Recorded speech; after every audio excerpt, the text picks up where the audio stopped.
بچه‌ها سلام، امیدوارم که حالتون خوب باشه. امروز اومدم یک توضیحی بدم در مورد این محصول ایوروشه.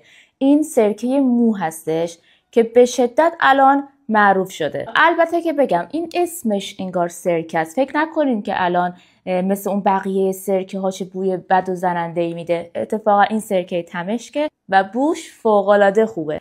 استفاده از این محصول باعث میشه که شما زمانی که حمام میکنید اون مواد گچی و آهکی که توی آبهای ما وجود داره از روی موها پاک بشه. و خوبی دیگهش اینه که شما وقتی که شامپو میزنید هر چقدر هم که موهاتون رو آب بگیرین ممکنه بعضی از اون موادهاش روی موهاتون بمونه که اینش پاک بشه. اگر مشکل وز مو دارید میتونید با استفاده از این محصول اون وزی رو هم از موهاتون بگیرید.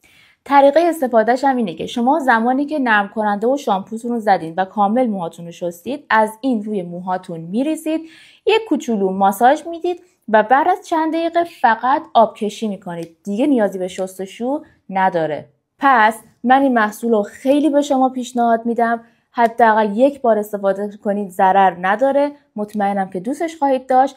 اگر که میخواین موهاتون شاین خوشگلی داشته باشه، وزش گرفته باشه و سالمتر دیده بشه، حتما از این محصول استفاده کنید. دوستتون دارم خیلی زیاد.